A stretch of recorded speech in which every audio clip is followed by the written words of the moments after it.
Lauren from Manchester Rocks here with Dave Evans at SOS Festival. So you played your set last night. How did it go for you?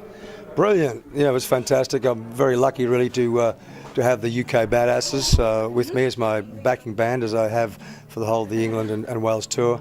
And they're a fantastic band. I've worked with some of the best musicians in the world, and these boys stack up with anybody I've ever played with. They're brilliant.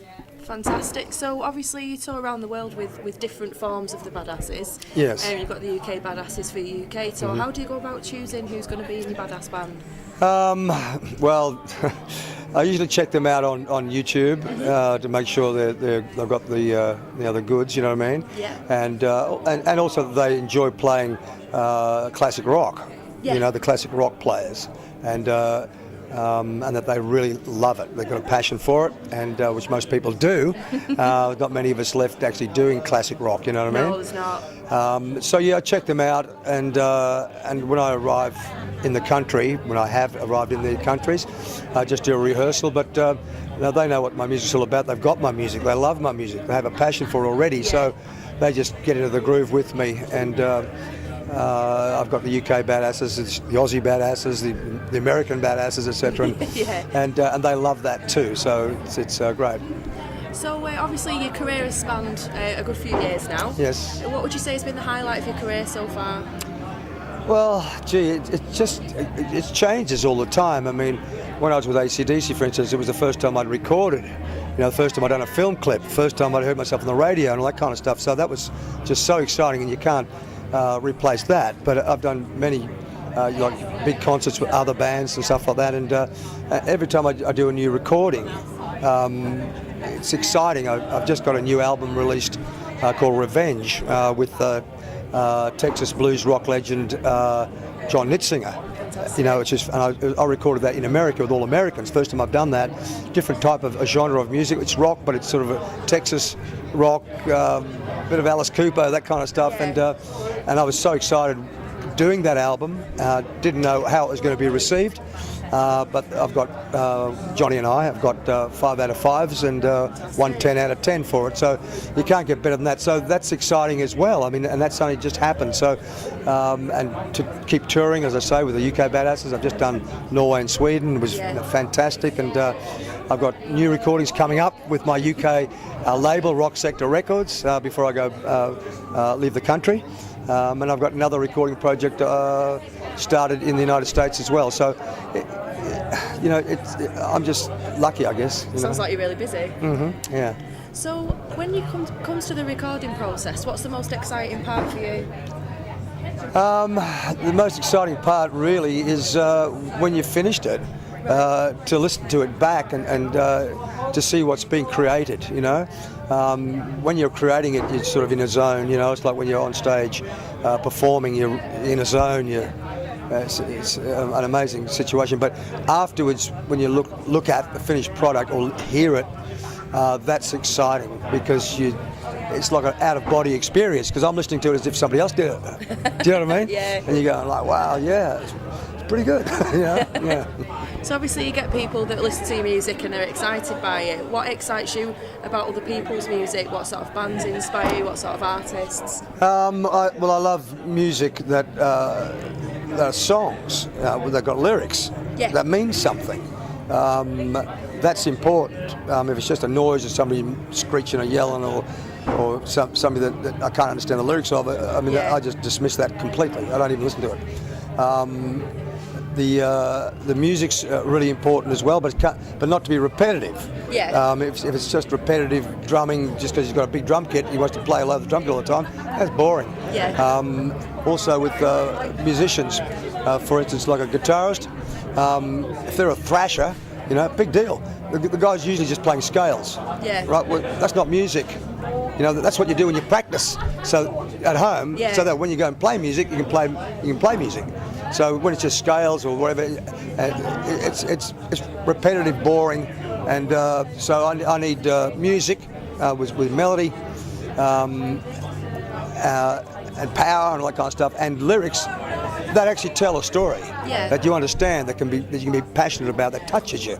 You know what I mean? Whether it's all types. Whether it's a sad song or a heavy song or just a great rock song. It's got to excite you. The lyrics have got to do something for you. Yeah. You know, and a lot of people, as far as I'm concerned, they do the other kind of music because they can't write songs. Yeah. They have no clue how to write a song, so they just make up a noise and call it anything from progressive rock, which is a ridiculous name, to death metal or whatever they want to call it. Yeah. It's like, boys, sit down and write a song. So, I mean, myself growing up, I listened to sort of AC/DC, Thin Lizzy, Bad Company, that sort of thing. What sort of music did you listen to growing up? It's funny because my father is a singer. He's a beautiful tenor, and he was on stage when I was a kid, and I used to watch Dad singing, and we sang at home all the time. And I grew up with my father's music, which was quite diversified, from opera to the great opera singers, to sort of Western ballads, Marty Robbins and all the gunfighter ballads, and to the Platters and just all sorts of music. So I've had quite a little bit of rock and roll too, not too much. He wasn't too into the rock and roll, but so it's quite diversified, and of course the choirs and all that kind of stuff as well. Born in Wales before we emigrated to Australia when I was a little kid, so we love music and we love choirs and that stuff. So I grew up with all kinds of music, but I just sort of discovered rock really and pop music when I was a young teenager. Yeah. And the Beatles and Rolling Stones and the Kinks and the British sound, mostly. And but then when I got a bit older, it was like Led Zeppelin and Deep Purple and Free and that kind of stuff really influenced me. Yeah. Sort of blues rock, So I've had quite a different, diverse training and appreciation, which I still do, of music in general. Yeah. So how long does it take for you to become comfortable in your own skin? Obviously, there's a lot of bands, up-and-coming bands, trying to find their identity in the music industry and that sort of thing. Mm-hmm. How long would you say that process took for yourself? Not too long. My generation left home pretty young. Okay. There was a great revolution and a great gap between kids and their parents back in those days.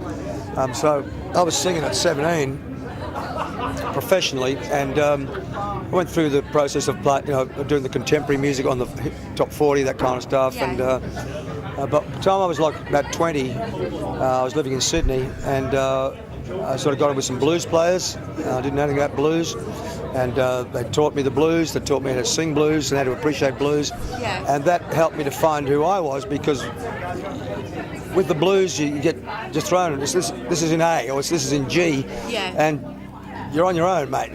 So you learn to find your own voice that way, and find your own chops that way, as they say. And so that was really important for me. Any rock player or singer, they must know the blues, because rock came from blues. Okay. Well, yeah. And so once I had my training, and I was in a band called Knob, blues band, did all that stuff, and then I went back into sort of rock. Yeah. And so by the time I went back into rock, I was comfortable with what I was doing, because I'd sort of discovered what I could do, Yeah. What about the sort of the new breed of artists that are around at the moment? Who excites you? Who would you go and see at a gig, for example? Who would you go and pay to see? That's hard, because not many around that excite me. The greats from the 60s and the 70s and even the 80s. Most of them are not around anymore. Yeah. And most of the young bands these days are either thrash metal or death metal, that kind of stuff, and which is completely boring to me. Yeah. They all sound the same. You get 5 bands, they all sound the same. You got to sing. What's that? What's that? Yeah. You don't need that. And you got 5 guys doing that. Could be the same band. Yeah. And you got 5 thrash guitarists, same guitarist as far as I'm concerned. Yeah. So they're completely 100% boring, and so I wouldn't go to see any of them. But there's really not many bands around doing traditional rock anymore. AC/DC is still one, and why are they the biggest band in the world? Because they're doing that. Yeah, there's just not many people doing it anymore. So if my advice would be to other bands out there trying to make it, look at the bands that are the biggest bands in the world, right? And ask yourself, why are they the biggest bands in the world, and why do you like them too? And change their tune and start writing some traditional rock if they've got the talent. And I'm not trying to be smart ass about it. I mean it. When I first started, there wasn't very many record labels at all, right? And you had to be damn good to get a record contract, right? And there was a lot of competition, and so everybody was trying to be the best and to have a different sound too. Okay. These days, anybody can have a record. They can do it in their bedroom. And that's why there's so many bands got records out. They produce it themselves, put it on CD Baby or something like that. It really doesn't mean much as far as excellence is concerned.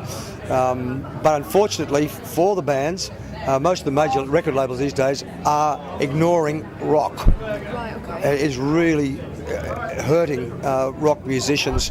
It's mostly like rap and hip hop and that kind of thing. So in one sense, I do understand why these bands are left to their own devices to record in their bedrooms or whatever, because the major labels aren't even signing these bands. So it's a double-edged sword. So I feel sorry for them. But by the same token, to say anybody can have a record out these days without any real yardstick of excellence. So obviously that's something you feel quite passionately about, that maybe the rock bands aren't doing as well commercially as possibly they could be. Why do you think that is? Well, I live mostly in the United States these days, in Texas, and it's quite a complicated thing to speak about. Why the major labels are ignoring rock, but it's a matter of them making money and pushing the type of music that they are recording to a minority really who spend most of the money on recreation. Okay, so it's just a matter of money, and they're ignoring rock to a certain demographic, and that's all it is. It's not that people don't like classic rock anymore, but the major record labels think they can make more money, or they found out they can make more money, more profits, aiming at a different demographic of the music population. So, obviously, like I say, that is something you're really passionate about. With regards to the future, what's next for you? Well, I've got to record an EP here with my record label, Rock Sector Records, in the UK. They only just put that on me about a week and a half ago, before I left the United Kingdom. So that's great. I've got to write a couple of new songs very quickly, and hopefully they're going to be good.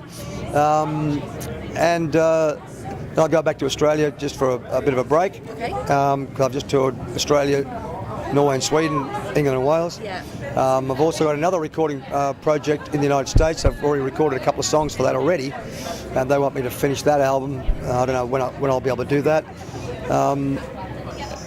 So yeah, there's quite a bit sort of going on. Okay, so to wrap up, where can people find out more about you? Well, they can go to my website, which is daveevansrocks.com, or check me out on Facebook. I've got the maximum of friends there at the moment, and have had for quite a long time. But I've got a page as well, so you can check that out as well. I do administer it myself. I'm one of the few that actually management, or people who are pretending to be the artist. I mean, there's so many Angus Youngs out there that are not really Angus Young at all. So I'm one of the very few that actually do administer my pages. I like to keep in touch with the fans, friends and business colleagues on Facebook and that kind of thing. So they can check that out, or just go to YouTube, and there's plenty of my music out there on YouTube as well. So Fantastic. Okay, last question. I'd like you to sum up your sound in 3 words. 3 words. Okay. Badass hard rock. Love it. Thanks very much, Dave. Thanks.